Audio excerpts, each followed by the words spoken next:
Here we come through the KRC Power Steering start zone. Connor Hall and Chad McCumbee will lead the field to the green flag, and the Puryear tank lines, Old North State Nationals, are now green.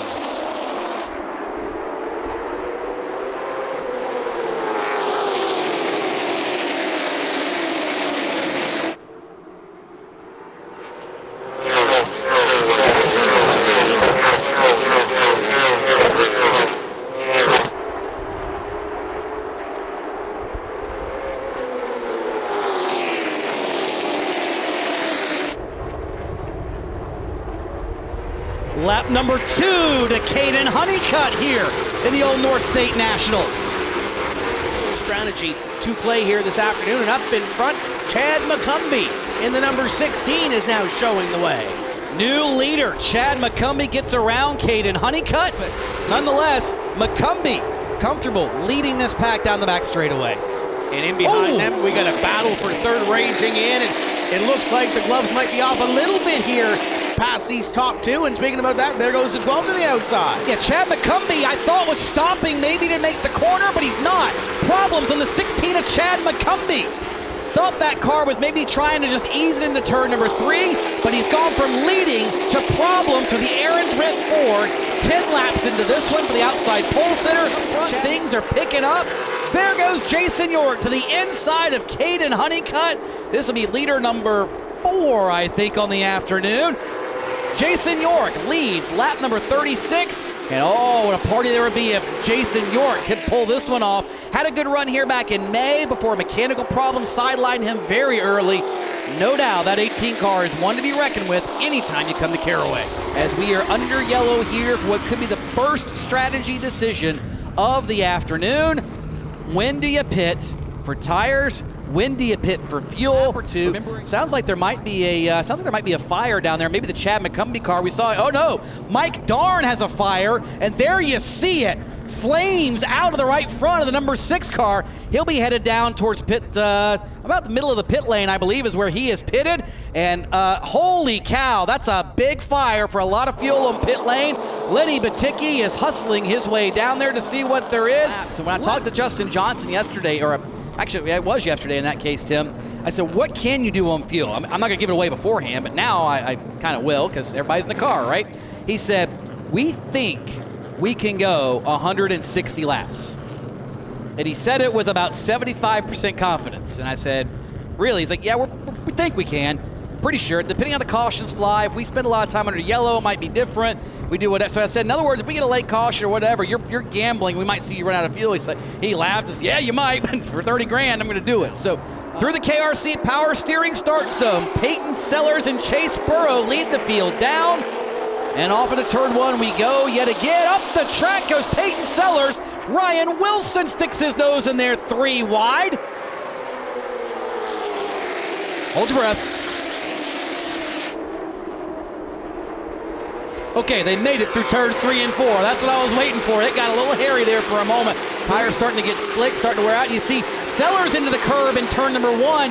Missed his entry, and Jason York is there bidding for the lead in turn number 3. Moved Jason York by Peyton Sellers for the spot.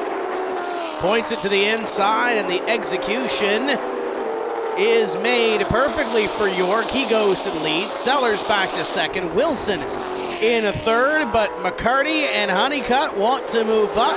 Those may be a lap or 2 down. Oh boy, big problems. Turn number 4. Dylan Ward just tasted the concrete, and that will likely be the second controlled caution of the night. Unfortunately, at the expense of Dylan Ward. Here comes Peyton Sellers. He'll go to the attention of his crew. You can smell that sizzle at Clarence's Steakhouse sponsor billboard on the front of the car. They're going to go up in the front and do a little bit of work up there. They've got the jack going to go underneath this race car to see just what is happening with the left front of Peyton Sellers' machine. He's calm inside the car. There is no rush to do anything other than what they are doing slowly and methodically here in the Sellers crew. Bobby McCarty has chosen the outside through the KRC Power Steering restart zone. He will lead Caden Honeycutt in the rest of the field. Turn number 1. Ooh, nearly a little bit of contact down there. as the field makes their way off turn number 2. And look at this. It is a land rush into the third turn. Connor Hall may have had his nose rearranged a little bit down into turn number 3. They're all trying to jockey for that same piece of real estate as they come by the front straightaway. And Caden Honeycutt led that last lap and pulls out in front. Yes, look, the nose starting to come off the fender from Connor Hall. Tim, you called it about how he had a problem there a few laps ago, and that looks like it's starting to become a bigger issue as we've got huge problems in turn 4. Lane Riggs has gone around, and some others involved as well. Through the KRC power steering start zone, and that's not good. Caden Honeycutt did not go, and we have just wadded up a large chunk of the field here on the front stretch.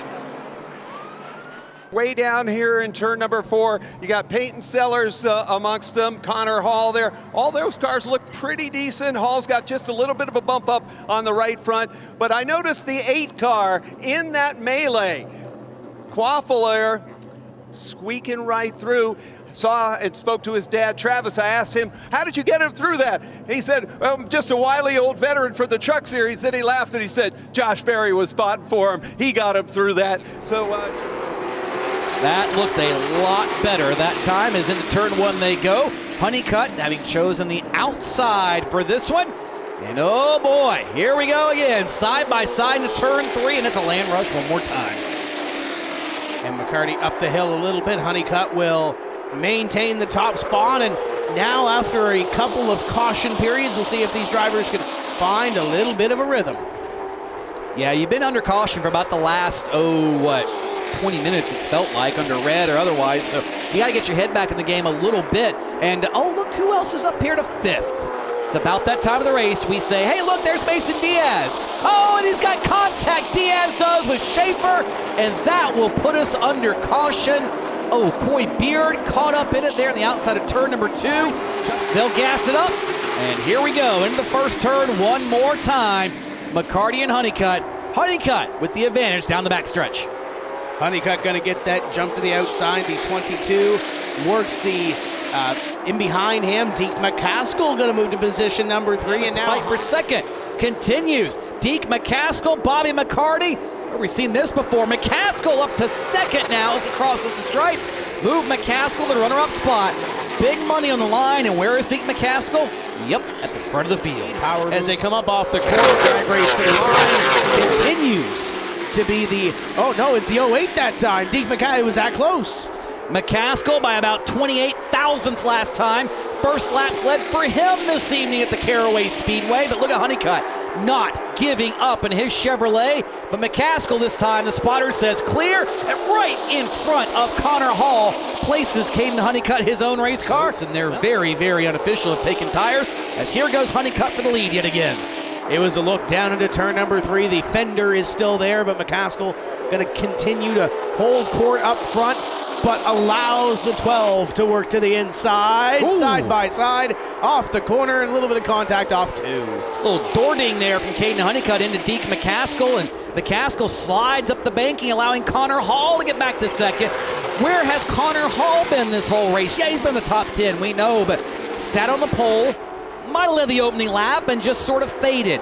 Here we are getting into the second half of the race. Despite the damage, Connor Hall is there in P2 around Deke Mccaskill, now trying to chase down the 12 of Caden Honeycutt. Remember? Yeah, and if Deke was, well, here we go for the race lead. Connor Hall, look at those cherry red rotors trying to use the brakes up to get to the front. Drag race down the front stretch with 63 laps to go. Connor Hall and Caden Honeycutt for the race lead. Who is going to emerge the leader of this one as we head towards the next caution flag? Honeycutt giving the 77 of Hall the inside line to work, giving him that room to the inside, and he will take the advantage. New leader, Connor Hall. Lap number 138 to Hall. And look at Honeycutt. He's not going to let him take it very easily. Nonetheless, nearly everybody is down on pit lane, and as we suspected, Jones, Causey, Quaffle, Fryer, and Trevor Ward all staying out, as is Brandon Pierce. 6 cars staying out. Looks like Bobby McCarty is there. There is Caden Honeycutt. Braden Rogers noses in for your tank lines event. Once again is green through the KRC power steering restart zone. Big bobble there from Heath Causey and company, but we're surviving so far. Quaffle up to second, and here we go into turn 3. 3 wide in the middle of the pack. Connor Hall making moves to the inside, and we got a battle up front. Quaffle moves to the inside. New leader yet again. Carson Quaffle to the front. Gets by Connor Jones. Here comes Jared Fryer. He wants a taste of $30,000. Be the biggest payday of his career if he can pull it off. And look at Connor Jones, sideways ahead of Jared Fryer. Contact in turn 1. Jones not giving up an inch. That's going to open the door for a Honeycutt. Does he make it 3 wide in turn 3? He does not, but he will move to position number 3. And it might be 2 here before long. Fryer holds on to that runner-up position, but Honeycutt hot on his heels. And there's still a lot of time to go, but we've got problems. Turn number 1, and that is Heath Causey who has spun it out, and that will slow us with 54 laps to go. Keep your eye on Deke Mccaskill. He may have the best spot of anybody on this restart. Through the KRC Power Steering restart zone. Carson Quaffle brings him down slowly. Brandon Pierce had to duck out of line to avoid hitting Caden Honeycutt, but we are green, and they're getting physical up front yet again. Pushing and shoving up in front. Quaffle holds the advantage. Fryer to the outside, and here comes Honeycutt to the inside, side by side for position number 2. Well, he'll give him a little doink as he does to Caden Honeycutt, Will Fryer. But Honeycutt now to second with 52 laps to go. That's plenty of time to deal with Carson Quaffle. So Honeycutt, I think, is saved a little bit here, Tony. The question is, how much did he save, and can he get there in 14 laps? That's the question. This traffic is probably going to play a little bit of a factor in that. And you see Quaffle a little sideways that time off turn number 2. Is the forward drive starting to go away as Connor Hall is slow on the inside of turn 3. Looks like his day is over, and Bobby McCarty is stopped or slow to the back stretch. Are they out of fuel, Tim? They may be out of gas here. 2 cars, 2 heavy hitters in this race coming down onto pit road in the final 15 laps. And looks like Hall, it is fuel. McCarty also short on fuel. Here comes Connor Jones short on fuel. Does Carson Quaffle have enough fuel to make it to the end of this race? Honeycutt was under one of those caution flags, saving fuel. Keep your eye on the 12 as well, running in position number 2. He's got to get up here because he's got to manage that and also try to win the race. And now it's down to 3 car lengths with 10 laps to go. $30,000 on the line with more lap traffic ahead of the leaders. Rogers in the 2, directly ahead of the leaders. Then there's a little bit of breathing room up the hill to Peyton Sellers, the 8 of Quaffle, trying to navigate the traffic and trying to make sure that thing stays running, and the 12 stays behind him. Oh boy, we told you it was going to be dramatic. We told you it was going to be worth it. Brakes, tires, pit strategy, track position, fuel, it's all come into play, and it comes down to 2 of the best up front, duking it out, mano-a-mano. You could not ask for a better short track race than this. 2 laps to go. He can manage the traffic ahead of him. Can he manage Honeycutt charging hard? That is the $30,000 question for Carson Quaffle. And does he have enough fuel? Oh, but a thimble's worth of fuel for Carson Quaffle. Off the final turn, he'll see the white flag. One final trip. Does he have enough in the cell to get to victory lane? Through turns 1 and 2, Quaffle on the gas. Looks like he's under power, stretching it out over Caden Honeycutt. Traffic ahead will not become a factor. And Carson Quaffle will open the season $30,000 richer by winning the Puryear Tank Line's Old North State Nationals. And he will. Carson Quaffle is a $30,000 Old North State Nationals winner here at Caraway. Very few folks, I think, in this pit area thought 50-lap older tires could hold off fresh right sides. How were you able to make that combination work to get right here? Well, first off, I can't thank Ryan, Josh, Brian, everybody on the crew for making that call. As we were on that long run there, I guess we're figuring out what we wanted to do for tire situation, and they made the right call. I was a little I didn't really know if it'd work at first because I figured that at the last 50, those guys that took tires would be able to come, but then I thought about it, and we were sitting around P13 or something, and we really wouldn't have gained anything staying out. So I didn't know if it was going to work or not, but like they said, it's probably only a shot for us, so it worked out. As things started to progress, Honeycutt was there, and then you started to pull him a little bit, and we started to see cars run out of fuel. How worried were you at that point in the race with how much fuel was in the cell of this race car? Honestly, they didn't say anything, luckily, so I didn't even think about it. But after the race, they said that some people ran out, and I really didn't save much. Only the last caution or two, I shut the car off and stuff. So I guess if I would have known, I would have been worried, but it worked out. Caden Honeycutt finished second. What would you have done differently to be able to scoot up there and get him? Not have lap cars stop in front of me on purpose. 44 absolutely killed me as soon as I tried to get the Quaffle. Me and him were so even on pace. It was between me and him, whoever was in front of each other. So, I drove my guts out. There was nothing else left ahead. And, these guys, Triplet and everybody did an amazing job today. Just one spot short, man, it sucks. We had a really good car today, and just strategy and all that just comes into play. So that's what just happened. So we'll move on to Hickory and give them heck there. Got a long season ahead of us. Now you're with this new organization, first time around you. Could you really feel like in that distance there might be a championship?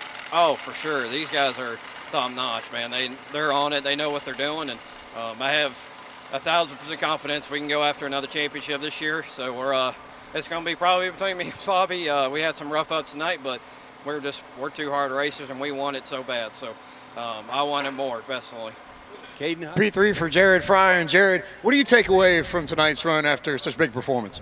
Man, take away, it shows how good our team is. It takes a lot of people to do this, not just a driver, a spotter, but it takes everybody, making a good pit call like we did there. I felt like that was the right call.